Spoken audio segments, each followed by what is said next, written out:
Well, howdy there, Internet people. It's Belle again. So today, we're going to talk about Trump planning to scrap education and Republicans resisting.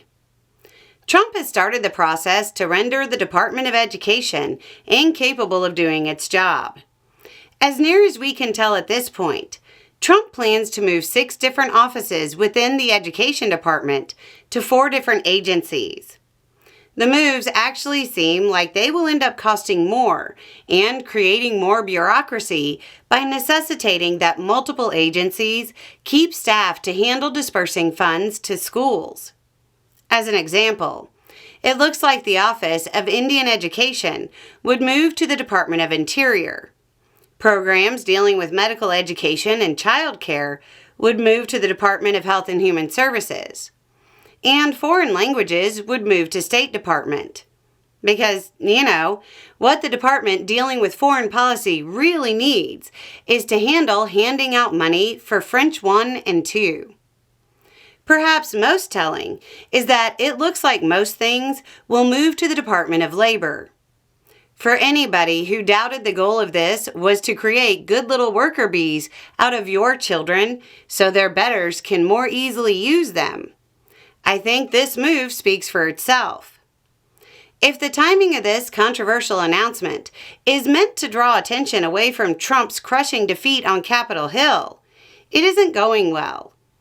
The concepts of a plan are so bad that even some Republicans are already pushing back, which honestly makes Trump look like more of a lame duck than he probably is.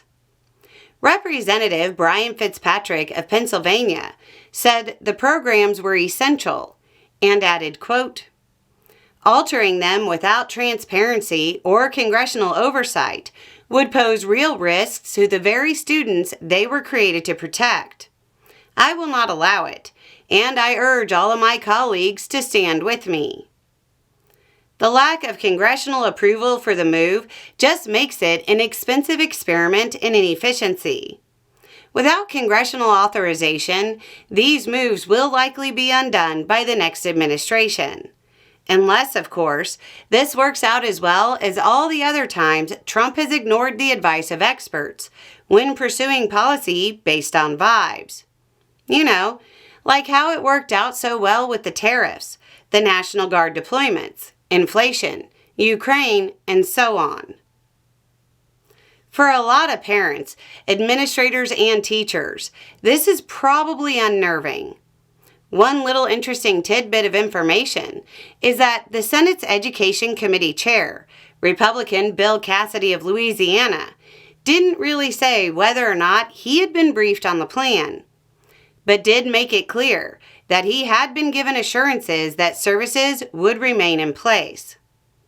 That gives this the appearance of being just a headline-grabbing attempt that moves things around and costs more, but could give the more easily tricked of Trump's base the impression that he's actually doing something about the Department of Education, which, for some reason, is a goal of many of those who are easily manipulated. Anyway, it's just a thought. Y'all have a good day.